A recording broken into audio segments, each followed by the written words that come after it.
Hey guys, welcome to the Comrade Learning Lab. Comrade Learning Lab में आपका स्वागत है। आज हमारे जावा के सीरीज का लेक्चर 36 है, जिसमें हम देखेंगे इंट्रोडक्शन टू थ्रेड्स इन जावा। इससे पहले वाले लेक्चर में हमने एक्सेप्शन पे चर्चा किया था।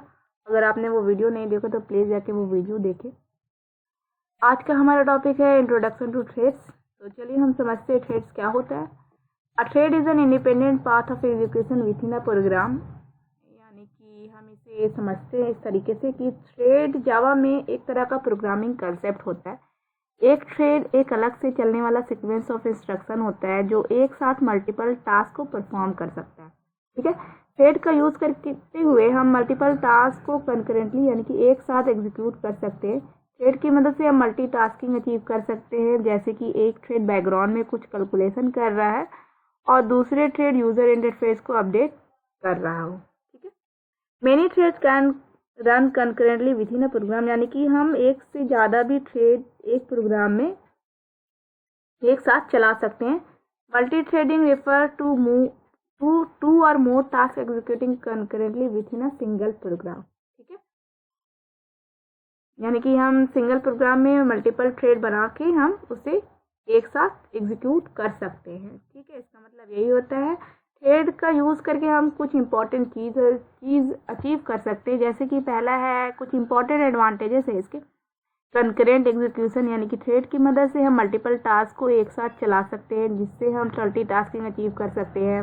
फॉर एग्जांपल, एक थ्रेड फाइल डाउनलोड कर रहा है और दूसरे थ्रेड यूजर इंटरफेस को रिस्पॉन्सिव रखता है। दूसरा हम देखते हैं इम्प्रूव परफॉर्मेंस। थ्रेड का यूज़ करके हम अपने प्रोग्राम की परफॉर्मेंस को इम्प्रूव कर सकते हैं। हम टाइम कंज्यूमिंग टास्क को बैकग्राउंड में रन कर सकते हैं ताकि मेन थ्रेड यूज़र इंटरेक्शन के लिए अवेलेबल रहे। तीसरा देखते हैं एडवांटेजेस उसका रिस्पॉन्सिवनेस। थ्रेड की मदद से हम अपने प्रोग्राम को रिस्पॉन्सिव बना सकते हैं। यूज़र इंटरफेस को सेपरेट थ्रेड में रन करके हम यूज़र के इनपुट का रिस्पॉन्स जल्दी दे सकते हैं, जिससे प्रोग्राम स्मूथ और इंटरेक्टिव लगता है। ठीक है, ये सारे थ्रेड के कुछ एडवांटेजेस थे। अगर हम एग्जाम्पल से देखें कि थ्रेड क्या होता है, तो हम देखते हैं कि सोचिए आपके पास एक म्यूजिक स्ट्रीमिंग एप्लीकेशन है। थ्रेड के बिना जब एक गाना डाउनलोड हो रहा है तो पूरा एप्लीकेशन फ्रीज हो जाएगा, लेकिन थ्रेड का उपयोग करके आप एक थ्रेड को बैकग्राउंड में गाना डाउनलोड करने के लिए डेडिकेट कर सकते हैं, जबकि दूसरा थ्रेड यूजर इंटरफेस को रिस्पॉन्सिव रखेगा। इस तरह यूजर गाना डाउनलोड के समय भी बिना किसी रुकावट के ब्राउजिंग और गाना सिलेक्ट करने में जारी रख सकते हैं। Thread concurrent execution improve performance और रिस्पॉन्सिव को पॉसिबल करता है, जिससे ओवरऑल यूजर एक्सपीरियंस बहुत स्मूथ और एफिशिएंट हो जाता है। ठीक है, तो आई होप आपको समझ में आया होगा कि थ्रेड क्या होता है। मान लीजिए एक एग्जांपल लेते हैं हम कि ऑपरेटिंग सिस्टम की हेल्प से प्रोसेसर एक होता है और बहुत सारे प्रोसेस होते हैं। ठीक है, P1 P2 P3 मान लीजिए ये तीनों प्रोसेस है और एक प्रोसेसर है हमारा।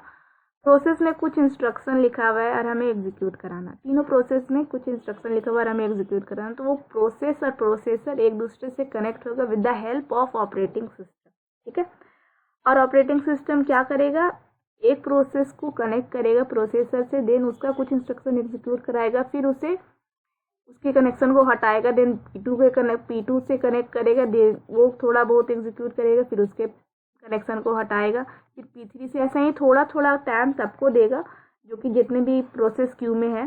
तो operating system by default scheduling करने के लिए ये कंसेप्ट यूज करता है। प्रोसेस को क्यू में लगा के रखता है और बारी बारी से प्रोसेसर का थोड़ा थोड़ा टाइम सारे प्रोसेस को देता है ताकि वो एग्जीक्यूट कर सके। ठीक है, तो थ्रेड में हम समझते हैं कि मल्टीपल इंस्ट्रक्शन पैरेलली एक दूसरे से इंडिपेंडेंट ना होते हैं, वो पैरेलली एग्जीक्यूट कर सकते हैं। ठीक है, थ्रेड क्लास के बारे में हम देखेंगे कि थ्रेड क्लास एक प्री डिफाइंड क्लास है जावा प्रोग्रामिंग लैंग्वेज में। इस क्लास का उपयोग थ्रेड क्रिएट और कंट्रोल करने के लिए किया जाता है।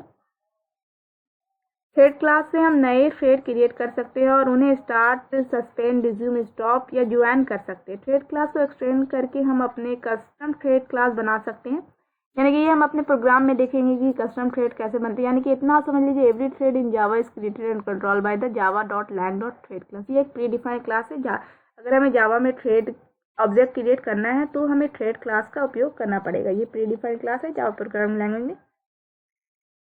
थ्रेड क्रिएट करने के लिए हमें ये क्लास का यूज़ करना पड़ेगा। ठीक है, क्रिएटिंग अ थ्रेड, जब हम एक थ्रेड क्रिएट कर लेंगे तो उसके बाद हमें वो थ्रेड के ऑब्जेक्ट को, जो थ्रेड मेरा क्रिएट हुआ, तो उसे किसी प्रोग्राम से अटैच करना पड़ेगा। तो उसका दो तरीका है अटैच करने के लिए। पहला है इम्प्लीमेंट द रनेबल इंटरफेस, ये एक इंटरफेस है जावा के अंदर, इससे इम्प्लीमेंट करके हम थ्रेड को कनेक्ट कर सकते हैं, या फिर by extending the thread class, direct हम थ्रेड क्लास से एक्सटेंड कर सकते हैं। ये हम अपने प्रोग्राम में और अच्छे से देखेंगे कि ये कैसे काम होता है with the help of program. तो हम नेक्स्ट वीडियो में देखेंगे प्रोग्राम की मदद से थ्रेड कैसे बनता है और वो कैसे कनेक्ट होता है। तो आई होप आपको समझ में आएगा थ्रेड क्या होता है। अगर आपको किसी भी प्रकार का डाउट है तो प्लीज़ कमेंट सेक्शन में कमेंट करें, आपके कमेंट को देखा जाएगा और उससे सॉर्ट आउट करा जाएगा। अगर आपको ये वीडियो पसंद आया तो प्लीज़ हमारे चैनल को सब्सक्राइब करें, हमारे वीडियो को लाइक करें और अपने दोस्तों के साथ शेयर करें। मिलते हैं नेक्स्ट वीडियो में। Thanks for watching, have a nice day.